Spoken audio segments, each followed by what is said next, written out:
আজ তোমাদের বিএড এর 4th সেমিস্টারের ক্লাস কোর্স 11 এর ইউনিট 5 এর। আগে আমরা 6খানা ক্লাস করেছি, আজকে আমাদের 7 নম্বর ক্লাস। আগে আমাদের প্রথম ক্লাসে আমরা এই ইউনিট 5 এ কি আছে তার সম্বন্ধে আলোচনা করে নিয়েছি। তবুও আজকে আমি তোমাদের এখান থেকে ঠিক কোন কোন প্রশ্নগুলো ইম্পর্টেন্ট আছে সেই প্রশ্নগুলো লিখে নিয়েছি। আর যেহেতু আমাদের আর হাতে খুব বেশি সময় নেই, জুনটা শেষ হতেই চললো, তো সেই জন্য আমি এই জায়গাগুলো কভার আপ করার চেষ্টা করছি এবং এই জায়গাগুলো লিখেও নিয়েছি। সেই জন্য তোমরা এগুলো থেকে একটু ভালো করে পড়ো। দেখো, প্রথমেই আছে জীবনযাত্রার মান উন্নয়ন, স্থিতিশীল জীবনযাপন, বাস্তু নারীবাদ, ওমেন এম্পাওয়ারমেন্ট, দূষণ। এই দূষণের মধ্যে আমাদের ইম্পর্টেন্ট হচ্ছে বায়ু দূষণ এবং সামাজিক দূষণ। বায়ু দূষণের মধ্যে বায়ু দূষণের উৎস আর বায়ু দূষণের প্রভাব। এই প্রভাব যখন পড়ছি তখন বায়ু দূষণের প্রভাবের মধ্যে আসছে কিনা অ্যাসিড বৃষ্টি, greenhouse effect, ozone hole, এগুলো আসছে। আর দূষণের মধ্যে আরেকটা বললাম সামাজিক দূষণ আছে। আর লাস্ট যেটা হচ্ছে জনসংখ্যা বিস্ফোরণ। আমাদের এইগুলো মোটামুটি আমাদের হচ্ছে ইম্পর্টেন্ট জায়গা। আমাদের এর মধ্যে অলরেডি আমরা কি কি পেয়ে গেছি, প্রথম এইগুলোই পেয়ে গেছি আমরা, অলরেডি ক্লাস করা হয়ে গেছে। এই দূষণের মধ্যে আমরা বায়ু দূষণের উৎস পড়েছি, এই প্রভাবের মধ্যে আমরা অ্যাসিড বৃষ্টিটা পড়েছি। তাহলে এখান থেকেই আমরা 6খানা ক্লাস পেয়ে গেছি। আজকে আমাদের আলোচনার বিষয় গ্রিন হাউস প্রভাব এবং ওজোন হোল। প্রথমে আসি, দেখো আমি যেহেতু আজকে 2খানা ক্লাস একসঙ্গে কম্বাইন করেছি সেই জন্য আমি এখানে তোমাদের 7A + B লিখে দিয়েছি। তোমরা যখন নোটসটা ফলো করবে, পিডিএফটা ফলো করবে, তখন দেখবে তোমরা 7A বলে একটা পাবে, হয়তো গ্রিন হাউস এফেক্টটা পাবে, আর 7B বলে তোমরা ওজোন হোলটা পাবে। এখন আসি ক্লাসে। প্রথমে আসছে গ্রিন হাউস এফেক্ট। তো গ্রিন হাউস এফেক্ট, গ্রিন হাউসটা কি? আমাদের গাছপালা বা উদ্ভিদের বৃদ্ধির জন্য আমরা কি করা হয় আমাদের পৃথিবীতে, একটা সবুজ কাঁচের ঘর নির্মাণ করা হয়। কাঁচের ঘর নির্মাণ, সবুজ না, কাঁচের ঘর নির্মাণ করা হয়, যে ঘরের মধ্যে কৃত্রিম ভাবে আমাদের পরিবেশের যে বায়ুমণ্ডলের যে অবস্থাটা সেটাকে কৃত্রিম ভাবে ক্রিয়েট করে সেখানে আমাদের উদ্ভিদের বৃদ্ধি ঘটানো হয়।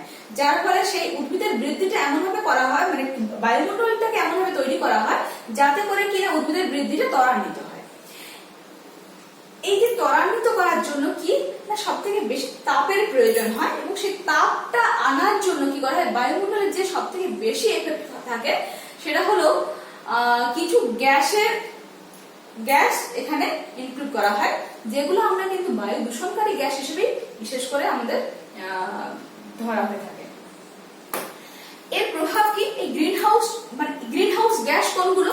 Carbon dioxide, carbon monoxide, sulphur dioxide, chlorofluorocarbon, nitrous oxide, nitrogen, বিভিন্ন অক্সাইড গুলো, এগুলো কিন্তু আমাদের গ্রিন হাউস গ্যাস।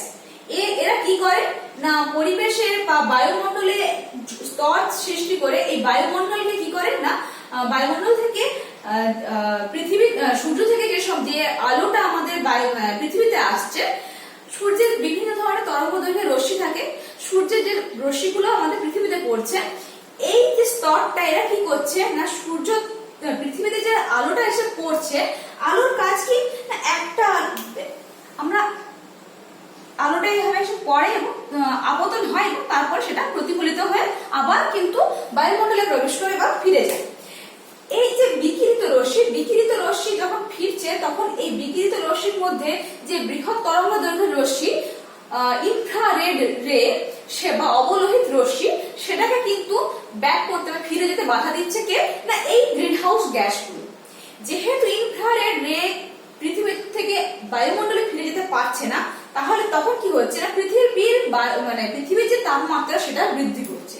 এই পৃথিবীর তাপমাত্রা বৃদ্ধির ফলে কি হচ্ছে না, গ্রিন হাউস এফেক্ট বলো বা উদ্ভিদের বৃদ্ধি ত্বরান্বিত হচ্ছে এবং বিভিন্ন ধরনের প্রভাব দেখা যাচ্ছে। কি ধরনের প্রভাব না, এই যে আমি লিখেছি দেখো, তাপমাত্রা বৃদ্ধি হচ্ছে, যেহেতু ইনফ্রারেড রেটা ফিরে যেতে পারছে না, সে কি করছে না, পৃথিবীর তাপমাত্রাকে বৃদ্ধি করছে। আর তাপমাত্রা বৃদ্ধি হলে আমাদের যে মেরু অঞ্চলে যে বরফ জমে আছে, সেই বরফ কি করতে থাকে, গলতে শুরু করবে।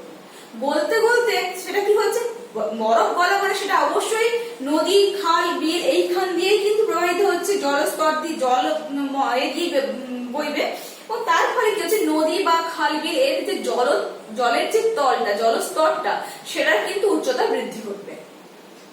জলচক্রের পরিবর্তন হবে, এর ফলে কি হচ্ছে না যে জলের যে বেশি জলটা আসছে সে তার জন্য কি হচ্ছে বা তাপমাত্রা বৃদ্ধি হচ্ছে, তাপমাত্রা বৃদ্ধির ফলে আমাদের পৃথিবী তাড়াতাড়ি শুষ্ক হবে এবং এই যে খাল বিল সব জায়গা থেকে জলটা খুব দ্রুত হারে বাষ্পায়িত হয়ে বায়ুমণ্ডলে ফিরে যাবে, যার ফলে পৃথিবী খুব তাড়াতাড়ি শুষ্ক হবে।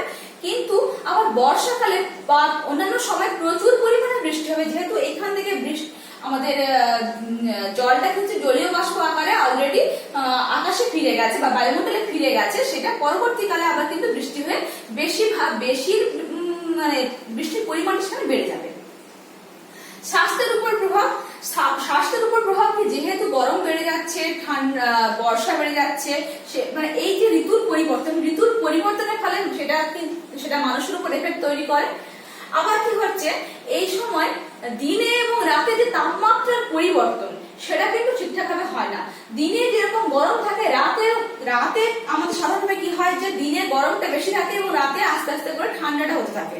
কিন্তু এই গ্রিন হাউস গ্যাস যত বেশি পরিমাণে বাড়বে তত কি হবে না, দিনে যেমন গরম হবে রাতেও কিন্তু সেই তাপমাত্রা চট করে পরিবর্তন হবে না। দিনে রাতে তাপমাত্রা পরিবর্তন না হওয়ার ফলে কি হবে, মানুষের স্বাস্থ্যের উপর তার প্রভাব পড়বে। বাস্তুতন্ত্রের উপর প্রভাব, এই যে একটা বাজে একটা অ্যাটমসফিয়ার তৈরি হচ্ছে, আমাদের স্বাভাবিক অ্যাটমসফিয়ার নয়, একটা অন্য একটা অ্যাটমসফিয়ার তৈরি হচ্ছে, সেই জায়গাতে আমরা সাধারণভাবে বাঁচতে আমাদের কষ্ট হবে। এই যে বাঁচার যে লড়াই, এই বাঁচার লড়াইয়ে যারা টিকে থাকতে পারবে তারাই থাকবে, না হলে কিন্তু তারা ধ্বংস হয়ে যাবে। যদি বাঁচার লড়াইতে না টিকে থাকতে পারে তাহলে তারা ধ্বংস হয়ে যাবে। তার ফলে কি হচ্ছে, বাস্তুতন্ত্র থেকে অনেক প্রাণী উদ্ভিদ কিন্তু ধ্বংস হয়ে যেতে পারে। মরুভূমির উপর প্রভাব, যেহেতু তাপমাত্রা বাড়ছে মরুভূমি কিন্তু বাড়বে। তুষার মণ্ডলের উপর প্রভাব কি না, যেটা বললাম যে তুষার কিন্তু আস্তে আস্তে গলতে শুরু করবে, তার ফলে কি হবে না তুষার মণ্ডলটা কমে যেতে শুরু করবে। এরপরে আসছে আমরা যেটা দেখছি কি না গ্রিন হাউসের প্রভাব ও বিশ্ব উষ্ণায়নের কমানোর উপায় কি। গ্রিন হাউসের প্রভাব, এর ফলে যে বিশ্ব উষ্ণায়নটা হচ্ছে, গ্লোবাল ওয়ার্মিং বা বিশ্ব উষ্ণায়ন সেটা হচ্ছে, তার কমানোর উপায় কি, প্রথমতই প্রচুর পরিমাণে গাছপালা লাগানো, দ্বিতীয়ত গাছ না কাটা, তারপরে কি না গ্রিন হাউস গ্যাস যেগুলো আছে সেগুলোর যাতে কম নিঃসরণ হয় সেটা দেখা। তার জন্য কি করতে হবে না যানবাহনের এবং কলকারখানা সব জায়গাতে তার দূষণ নিয়ন্ত্রণের ব্যবস্থা করতে হবে।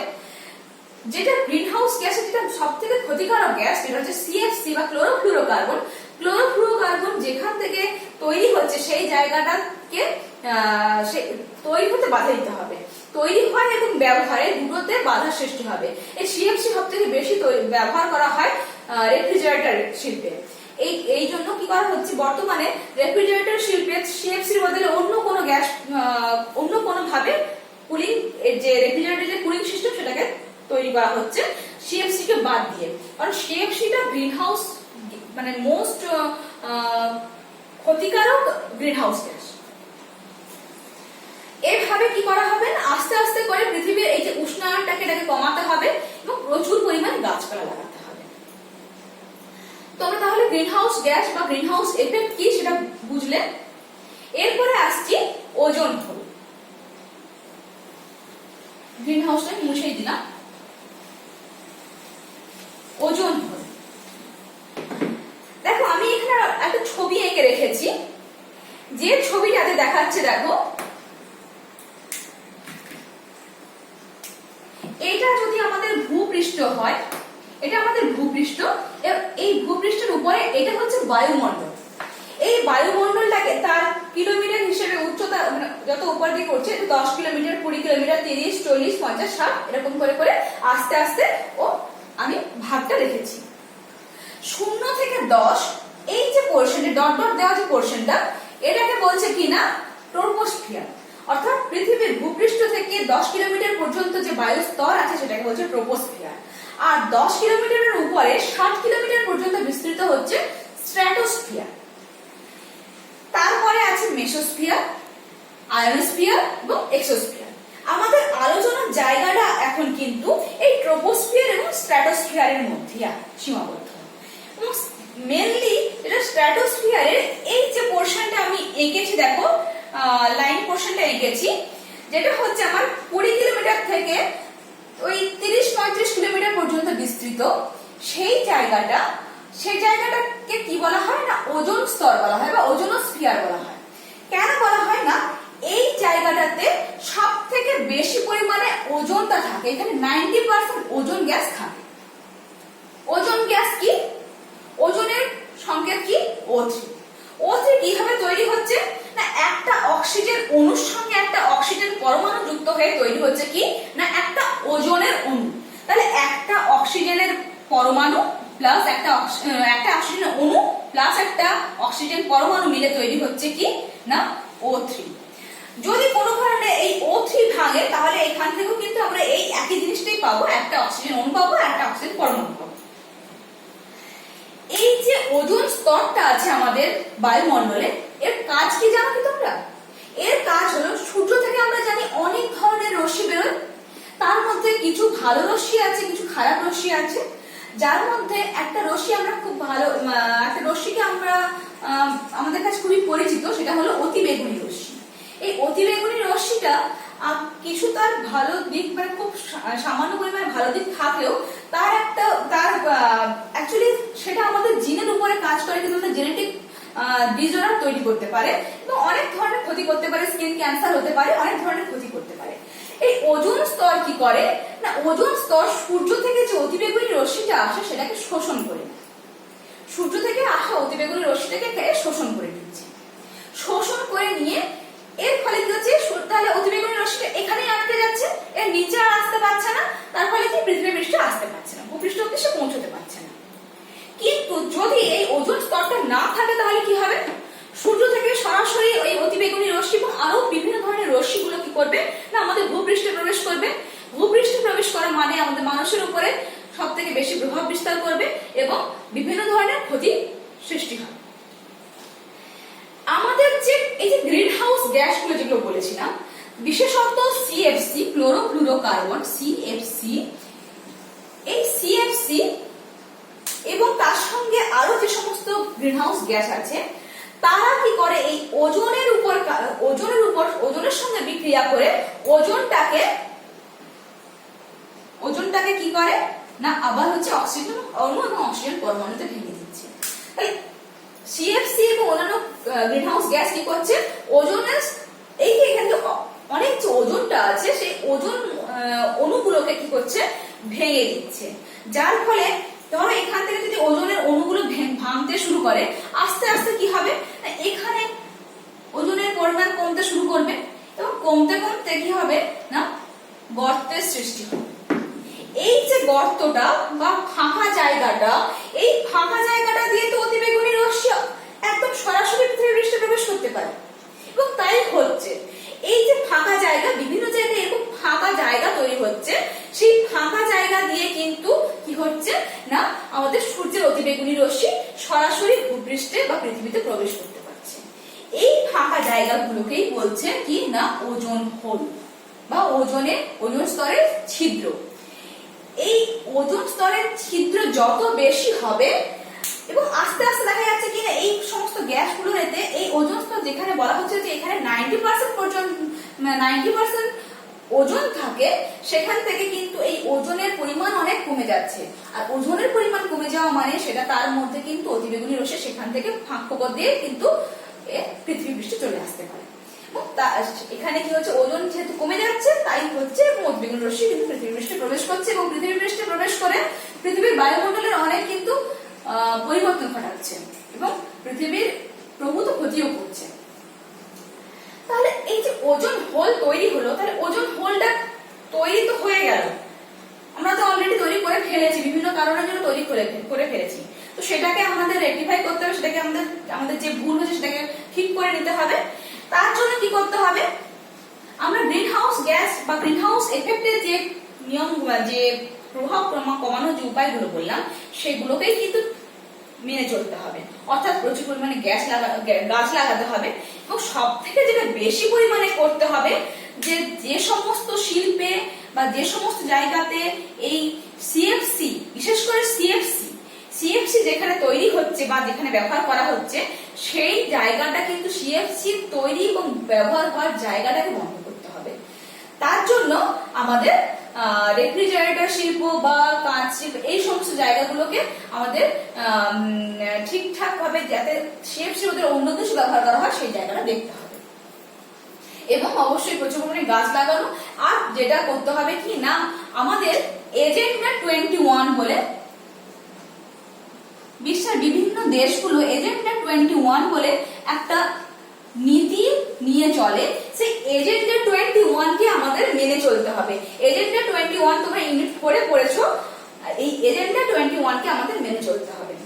এই সমস্ত ভাবে কিন্তু আমরা আমাদের পৃথিবীকে রক্ষা করতে পারি।